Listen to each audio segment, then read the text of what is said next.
Então hoje é segunda-feira, é dia de lermos o Chaitanya Charitamrita.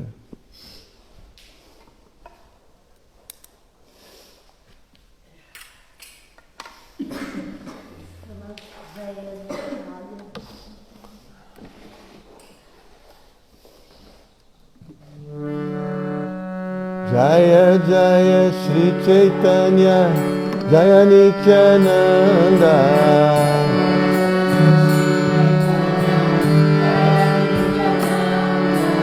Jaya Jaya Sri Chaitanya Jaya Nityananda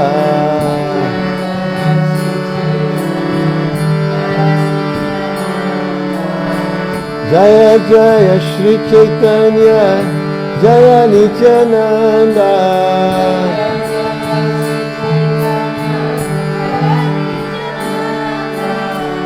Jaya Jaya Sri Chaitanya Jaya Nityananda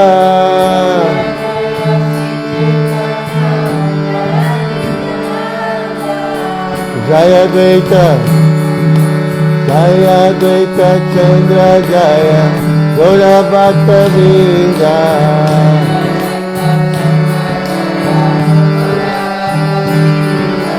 Jaya Dvaita Chandra Jaya Gaura Bhakta Vrinda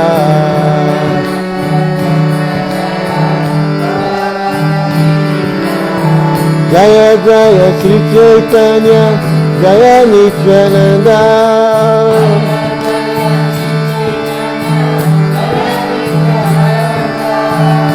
Jaya Jaya Sri Chaitanya Jaya Nityananda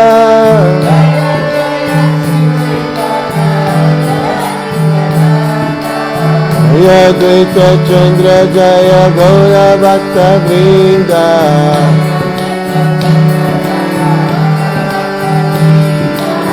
Jaya Dvaita Chandra Jaya Gaura Bhakta Vrinda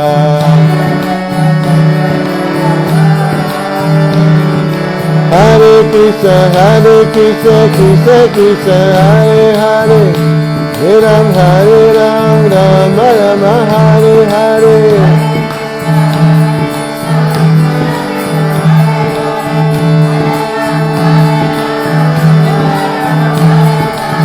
Hare Krishna, Krishna Krishna, Hare Hare, Hare Ram, Rama Ram, Hare Hare.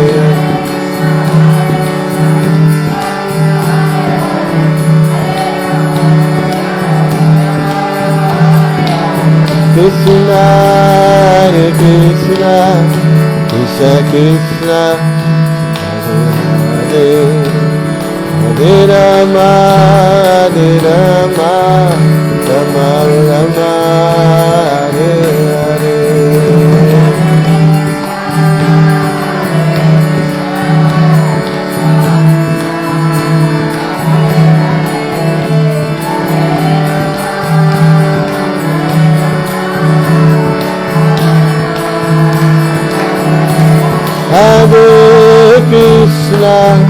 Hare Krishna, Krishna Krishna, Hare Hare, Hare Rama, Rama Rama, Hare Hare.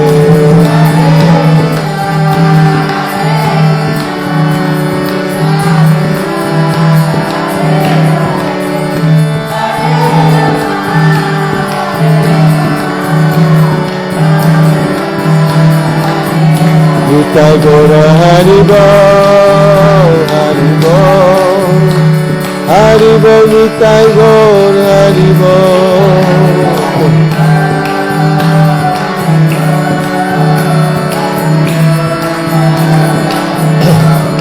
Gaura Nitai, Gaura Nitai, Gaura Nitai, Jaya Gaura Nitai.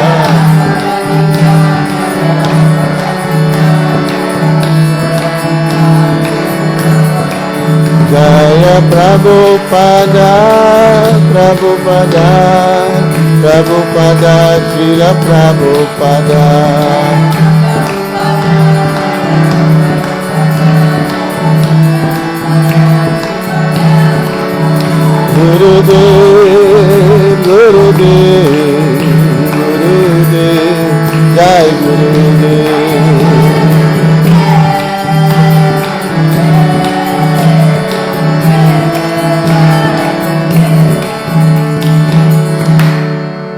Premanande.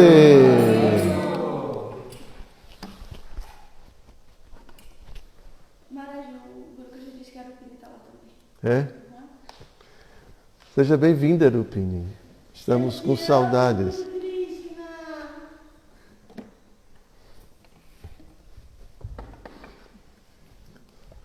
O Premamrita também está hoje, né? Haribol, Premamrita. Estamos esperando você aí, Premamrita. Então vamos ler o Sri Chaitanya Charitamrita para o prazer transcendental do Prabhu Vishala, que é muito... Né, Vishala? Om Namo Bhagavate Vasudevaya.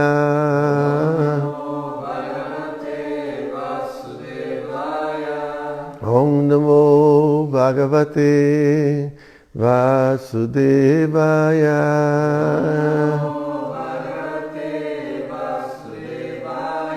Om Namo Bhagavate Vasudevaya.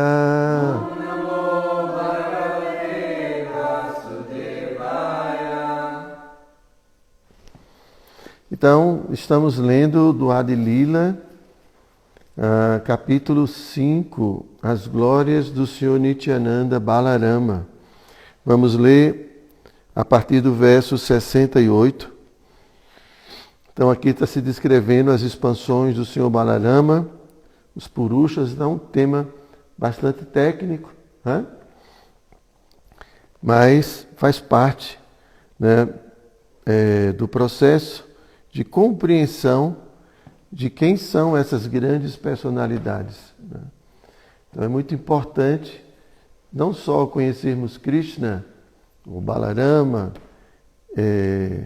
nos seus aspectos assim de lila, né, de passatempos transcendentais. Todo mundo gosta de ouvir as histórias de Krishna, a beleza de Krishna, mas também é importante a gente conhecer quem são essas personalidades no seu aspecto de Aishvarya, de opulência, de poder, né? Então é explicado que, primeiramente, a gente tem acesso ao Bhagavad Gita, né? Então o Bhagavad Gita fala das opulências de Krishna. Apesar de ser ali, né, o próprio contexto do Bhagavad Gita, podemos dizer que é uma lila de Krishna com Arjuna, né? São atividades de Krishna. Mas no Bhagavad Gita, Krishna se expõe, né, como a suprema personalidade de Deus. Ele se declara essa pessoa suprema, que cria tudo, que mantém tudo, que está acompanhando cada entidade viva dentro dos seus corações. E Arjuna também reconhece isso, né? Parambrahma, Parandhama, né? Você é o Brahman supremo, você é a morada suprema, o abrigo supremo. Então a gente conhece, né, Krishna nesse seu aspecto todo-poderoso, esse aspecto, né, da pessoa suprema.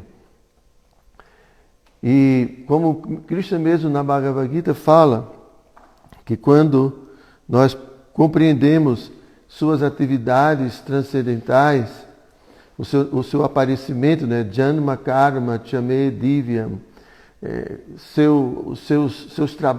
suas ocupações, né, o seu trabalho, suas atividades e seu aparecimento, quando a gente compreende de fato tudo que está relacionado a Cristo é completamente espiritual, transcendental, mas não é uma compreensão superficial, não? Uma compreensão clara, profunda. Então é dito que você não volta, né? Chaktva-deham purna-janma naitimam eti sojana. Você não volta a nascer mais, ao abandonar esse corpo, você não volta a nascer mais nesse mundo. Então é importante compreender Krishna de uma forma o mais ampla possível, né? Quanto mais compreendermos Krishna, mais estaremos dispostos a nos render a Krishna. Tá? E a primeira compreensão é essa compreensão de Krishna como o Parambrahma, como a fonte de todas as coisas, como o Brahman supremo. E aqui está falando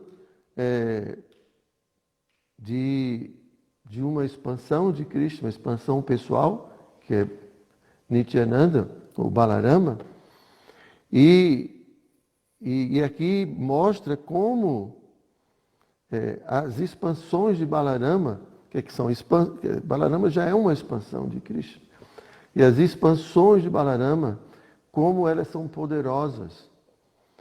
As expansões Purusha, a gente já viu isso, como os universos se manifestam através dos poros do corpo transcendental de Mahavishnu. Então, como esse Mahavishnu é algo inimaginável em termos de grandeza, em termos de poder. Então, tudo isso para a gente entender a nossa pequenez. Como somos insignificantes. Pátrica não acha isso, mas isso é a verdade, Pátrica. Você é um zero à esquerda. Não, é porque, eu estou brincando, Pátrica. Você, na verdade, é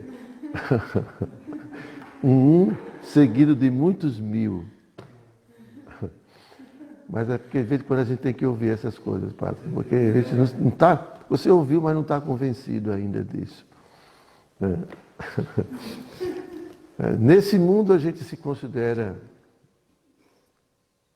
grandes personalidades, não Krishnakarya. Então, mas aqui a gente começa a compreender o quanto somos pequenos, a todo custo, né? Com muito custo a gente começa a entender como somos pequenos. Então é por isso, também por isso, que todo esse conhecimento é descrito, para a gente poder entender que não somos os senhores, nós somos os servos. Custa muito a gente entender isso, né? Que somos servos. Tá ok? Então a gente vai continuar aqui essa parte, né, do Chaitanya Charitamrita, que está descrevendo as encarnações Purusha, que são expansões do Senhor Balarama. Quando o Purusha exala, os universos manifestam-se em cada expiração. 69. Depois disso, quando ele inala, todos os universos entram novamente em seu corpo. Então, para dar um pequeno significado, sob sua forma de Karanodakashayi Vishnu, o Senhor fecunda a natureza material com seu olhar. Karanodakashayi Vishnu é o mesmo Mahavishnu, né? É conhecido como Karana porque ele está deitado no oceano de Karana, o oceano causal. Ele fecunda através do seu olhar, né? As moléculas transcendentais desse olhar são partículas de espírito ou átomos espirituais que aparecem em diferentes espécies de vida de acordo com as sementes do karma individual, por elas acumulado na manifestação cósmica anterior. E o próprio Senhor, mediante sua representação parcial, cria um corpo de inúmeros universos e entra novamente em cada um desses universos como Garbhodakashayi Vishnu. Então, o Bhagavad Gita explica como ele entra em contato com Maya, com uma comparação entre o ar e o céu. O céu entra em todas as coisas materiais e, mesmo assim, está muito distante de nós. Então, aqui, resumindo, o Karanodakashayi Vishnu é esse Mahavishnu. Então, quando da dissolução anterior, todas as entidades vivas que ainda estavam nesse mundo material, que não conseguiram liberação, eles entram no corpo de Mahavishnu, né, na dissolução, então elas ficam abrigadas, como que adormecidas no corpo de Mahavishnu, e quando vai se criar novamente, vai se manifestar novamente esse mundo material, então Mahavishnu olha, né, o Pradana, que é a totalidade da energia material num estado imanifesto. Então, o olhar de Mahavishnu não é só essas partículas, né, que são as entidades vivas que estavam dentro do corpo dele. Né? Assim como o homem fecunda, né, a mulher através do sêmen, e do sêmen está presente a entidade viva. Na verdade, existem muitas entidades vivas, né? Mas só uma que consegue realmente entrar no óvulo. Então, da mesma forma, o olhar de Mahavishnu fecunda o ventre de Pradhana, da existência material. E esse olhar também é composto do tempo, né, que começa a movimentar o Pradhana. Ok? Então, bom, é isso. Então, ele começa a mexer, assim, a mover essa energia material total, que está no estado imanifesto, e através desse movimento do tempo, os modos da natureza, né, que são as características primárias, né, que estão também num estado adormecido, estão num estado imanifesto ou sem movimento, né? Então eles começam a se mexer. Isso significa que é como, né, eles começam a se interagir uns com os outros para criar subcaracterísticas. A gente tem as características primárias, e a partir da mescla dessas características primárias, a gente vai ter uma infinidade de características que vão compor cada coisa dentro dessa existência material. Então, como eu já falei, isso é a criação primária. A criação primária é a criação dos elementos materiais e dos constituintes dos corpos materiais. Aí a criação secundária é a criação do Senhor Brahma. Brahma é o engenheiro. Não só o engenheiro, ele também é o pedreiro, né? Ele quem vai criar todos os corpos. Ele vai pegar esses elementos que foram criados, né? Na nossa linguagem atual, seria os elementos compostos da tabela periódica, né? Quem estudou química. Então, são os elementos que vão compor tudo, né? E quando ele vai compondo cada coisa vai tendo uma característica peculiar. Uma árvore, tem vários tipos de árvores. Árvores pequenas, árvores grandes, árvores que dão flores, árvores que dão frutos, árvores que têm espinho.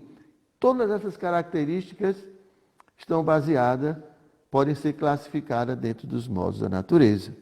Então, uma árvore pode ter um aspecto de bondade, porque oferece um fruto muito saboroso, mas ao mesmo tempo tem aspecto de paixão ou de ignorância, porque tem muitos espinhos. Ninguém pode se aproximar, e assim por diante. Tem árvores que são muito frondosas, outras são muito raquíticas. Tudo isso é característica, e essas características podem ser classificadas dentro dos modos. Né? Então, Pátraca está no modo da ignorância. Por quê? Aí, brincadeira, Pátraca. Mas a gente pode analisar, não é? A constituição psicofísica, as tendências de cada um. Né? Tem gente que tem tendência mais para a ignorância, muita letargia, muita preguiça, tem uma mente dorme muito na aula, essas coisas, né? Tem outros, né, que já são mais ativos, mais cheios de energia, né, mais na paixão. E assim, cada corpo tem suas características. Então, isso são os modos da natureza. Tá? Então vamos continuar. Verso 70. Assim como as partículas atômicas de poeira atravessam as frestas de uma janela, da mesma forma as redes de universos atravessam os poros da pele do Purusha. Não sei se a gente já tinha lido já. Hein? Bom, então aqui a gente pode compreender, né, a dimensão do corpo espiritual. Quando aqui está se falando que os universos saem dos poros de Mahavishnu, talvez a primeira coisa que a gente pense, né, é num corpo humano e os universos saindo dos poros de cada um. Como é que pode ter um corpo desse tamanho? Mas não é um corpo de carne e osso, não é um corpo material. Isso é um corpo espiritual. Então, muitas pessoas, quando ouvem falar que Deus tem um corpo, Deus não pode ter um corpo, porque senão ele seria limitado. Mas essa ideia, né, é baseada na experiência que a gente tem com o nosso corpo humano. Mas aí a gente pode questionar, você conhece os corpos espirituais? Você só conhece o corpo material, mas você conhece um corpo espiritual? Quais são as características de um corpo espiritual, de um corpo transcendental? De um corpo feito de matéria, não vou dizer a palavra matéria, mas de substância de consciência. O que é um corpo feito de consciência? Será que seria limitado assim? Então, essas formas não são formas feitas, constituídas de substâncias materiais. Terra, água, fogo. Todas as formas dentro desse mundo material são constituídas, são moldadas a partir dos elementos principais desse planeta. Mas se a gente vai no Sol, as formas que existem no Sol são feitas dos elementos predominantes do Sol. Em cada planeta existem entidades vivas, almas espirituais em corpos feitos de matéria predominante. Às vezes corpo sutil também. Diga, meu Deus. Mestre Maharaj, o senhor falou que o senhor Brahma, né, criou... Senhor Brahma. Criou as coisas, certo? Sim. E aí ele criou árvores frutíferas, infrutíferas, Sim. árvores com espinho. E ele também criou a maldade no ser humano. A maldade é a gente que cria. É a nossa opção. Quem cria a maldade somos nós mesmos. Deus e sua criação não tem nenhum vestígio de maldade. Você tem opção. E na existência de Deus não existe maldade, porque Ele é puramente amor. Agora, nós podemos decidir em não ser amoroso. Então, você que está criando a maldade com a sua decisão. Nós somos co-criadores. Se você não faz maldade, não existe maldade na sua vida. Então, é a nossa decisão. Na existência de Deus não existe maldade. Tudo que Ele faz é por amor. Agora, o que a gente entende por maldade, né? Sabe que quando Krishna faz com que alguém sofra, isso é maldade? Não. Mas muita gente interpreta como maldade.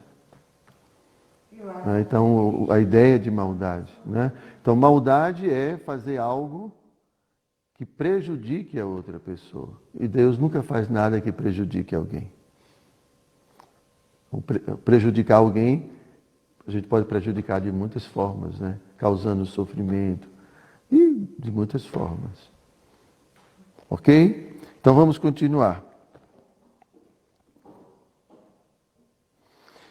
Os Brahmais e outros senhores dos mundos mortais surgem dos poros do Mahavishnu e permanecem vivos pela duração de uma exalação dele. Então aqui está falando que Brahma vive, né, o período de toda a existência material.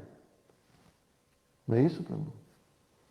Então, quando quando o Mahavishnu, ele expira, então é como esse processo de manifesta tudo. Quando ele inspira, tudo entra novamente dele. Imagine então qual é a dimensão do tempo dele, né? Então, uma respiração, expiração e inspiração corresponde a quantos trilhões de anos no nosso? 100 anos de Brahma. Mas 100 anos de Brahma para a nossa realidade é muitos anos. Eu não sei o cálculo. O Prabhupada coloca esse cálculo.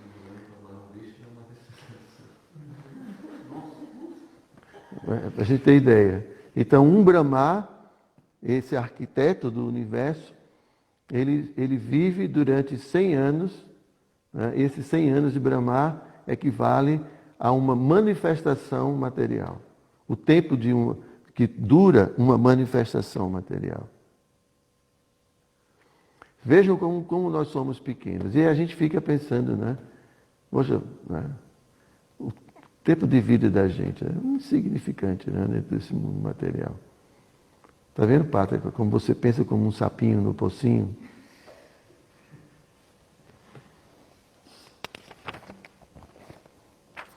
Adoro o Senhor primordial Govinda, pois Mahavishnu é uma porção de sua porção plenária. Isso é um verso do Brahma Samhita, para dar o significado. Esta descrição da energia criativa do Senhor é do Brahma Samhita 5.48, que o Senhor Brahma compilou após sua realização pessoal. Quando Mahavishnu exala, as sementes espirituais do universo emanam dele, sob a forma de partículas moleculares, como as que são visíveis, 3 vezes o tamanho de um átomo, quando a luz do Sol é difundida através de um pequeno orifício. Nestes dias de pesquisa atômica, os cientistas atômicos aproveitariam muito se aprendessem dessa afirmação, como todo o universo desenvolve dos átomos espirituais que emanam do corpo do Senhor. Eu já tinha lido isso, não é? Estou repetindo tudo de novo. Tá.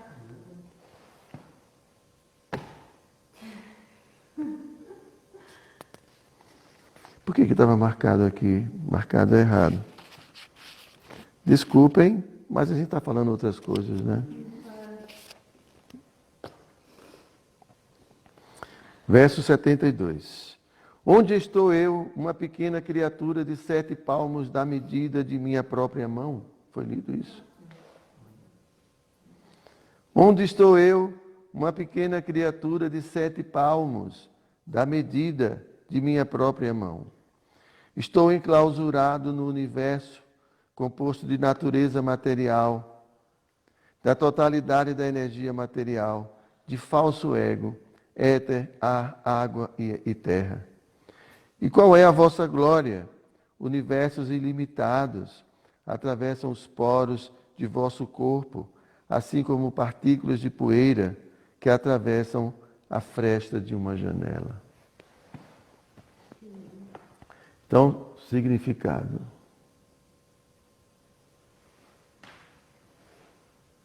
Não, a gente tinha falado, lido esse verso, onde o Senhor Brahma fala quando o Senhor Brahma, significado, após ter roubado todas as vacas e vaqueirinhos de Krishna, voltou e viu que as vacas e os meninos continuavam perambulando com Krishna. Ele ofereceu essa oração, admirando sua derrota, admitindo. Uma alma condicionada mesmo, tão grandiosa como Brahma, que administra os assuntos de todo o universo, não pode comparar-se à personalidade de Deus, pois ele pode produzir inúmeros universos simplesmente com os raios espirituais que emanam dos poros de seu corpo. Então a gente já tinha lido esse verso, né? Vamos continuar então. Então a parte da parte de um todo chama-se Kala. Sri Balarama é a contraforma do Senhor Govinda. Vamos continuar. 74. A própria expansão de Balarama chama-se Maha Sankarshana. E seu fragmento, o Purusha, é considerado Kala, ou seja, uma parte de uma porção plenária. Verso 75. Eu digo que este Kala é Mahavishnu. Ele é o Mahapurusha, que é a fonte dos outros Purushas e que é onipenetrante. Então, como a gente está vendo aqui, Krishnadas Kaviraj, ele tem a sua palavra, né? Suas conclusões, mas, ao mesmo tempo, ele está citando as escrituras, como Brahma Samhita e outras mais, para justificar o que ele está dizendo. Né? Então, por isso que muitas vezes parece repetitivo, mas, na verdade, são citações, né, sobre o tema que ele está tratando, né, para atestar, comprovar suas afirmações. Verso 76. Garbhodakashai Vishnu e Kshirodakashai Vishnu são ambos chamados Purushas. Eles são porções plenárias de Karanodakashai Vishnu, o primeiro Purusha, que é a morada de todos os universos. Então vamos ao significado. Os sintomas do Purusha são descritos no Laghu Bhagavatamrita. Ao descrever as encarnações da Suprema Personalidade de Deus, o autor faz uma citação do Vishnu Purana 6.8.59, onde se diz: deixai-me oferecer minhas respeitosas reverências a Purushottama, o Senhor Krishna, que é sempre livre da contaminação das 6 qualidades materiais, cuja expansão plenária, Mahavishnu, lança seu olhar sobre a matéria para criar a manifestação cósmica, que se expande em várias formas transcendentais, as quais são todas a mesma coisa, que é o Senhor de todas as entidades vivas, que é sempre livre e liberado da contaminação da energia material, e que, ao aparecer neste mundo material, parece um de nós, embora tenha uma forma transcendental, bem-aventurada e espiritual eternamente. Resumindo esta afirmação, Rupa Goswami conclui que a expansão plenária da Suprema Personalidade de Deus, que age em cooperação com a energia material, chama-se o Purusha. Então,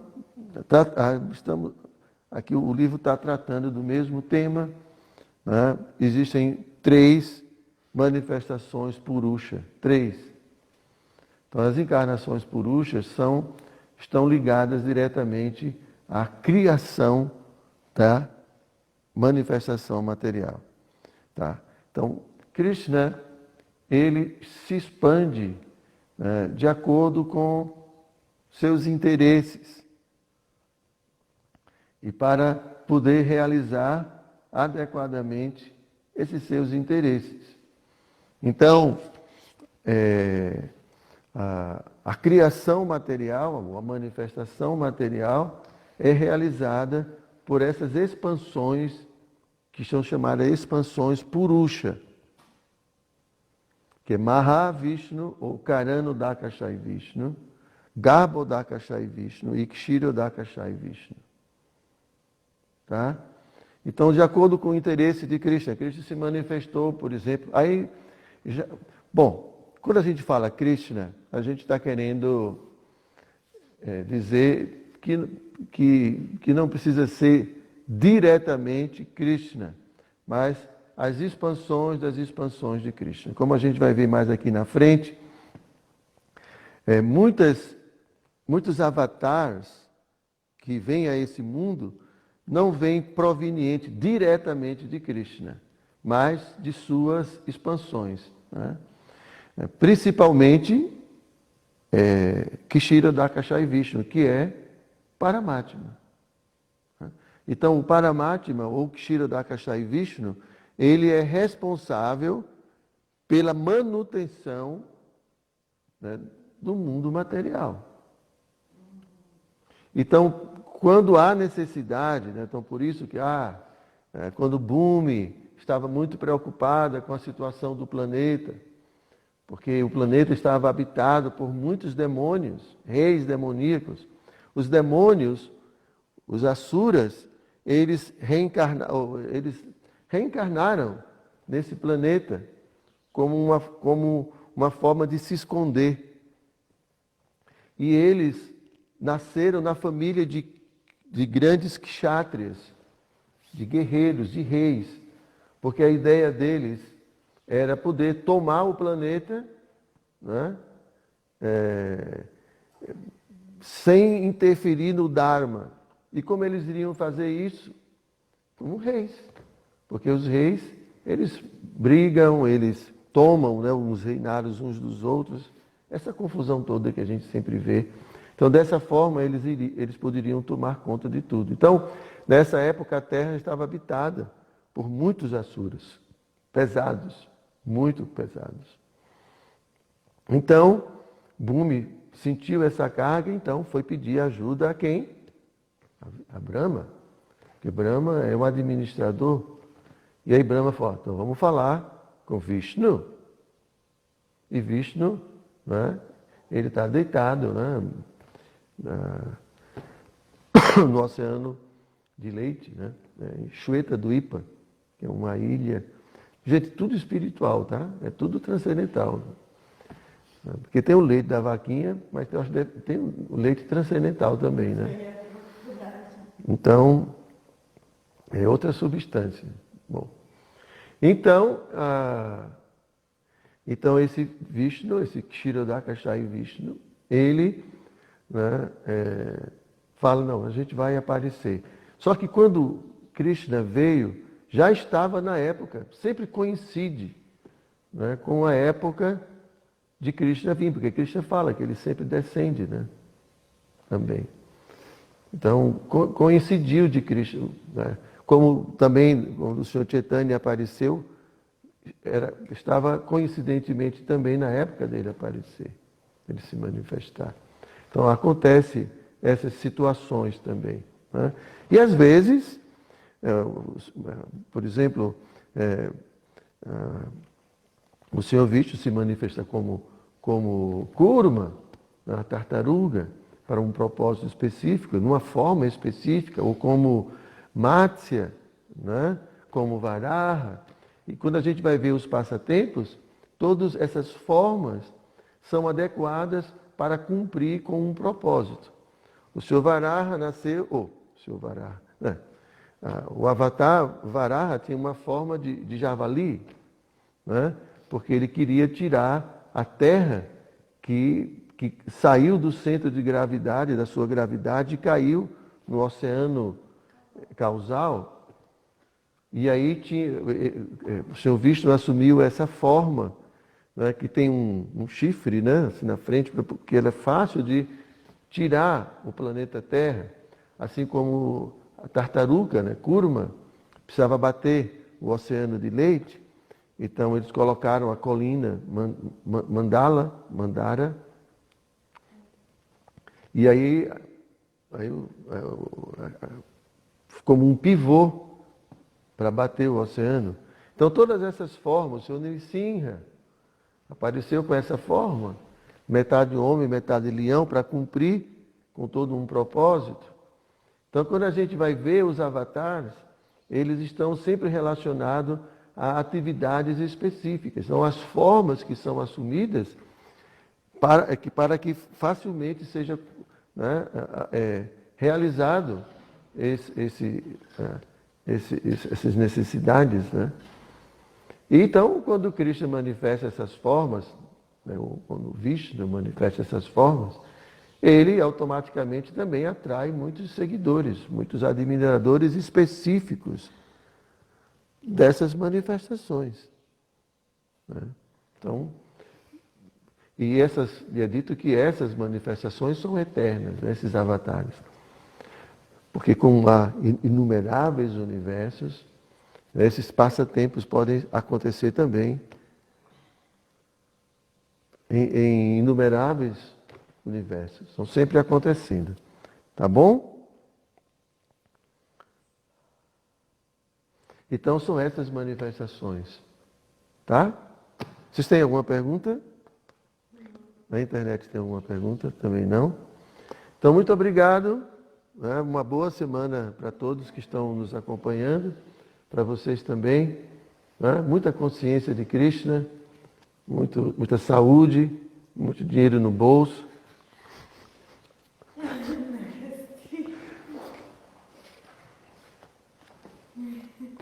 Hare Krishna.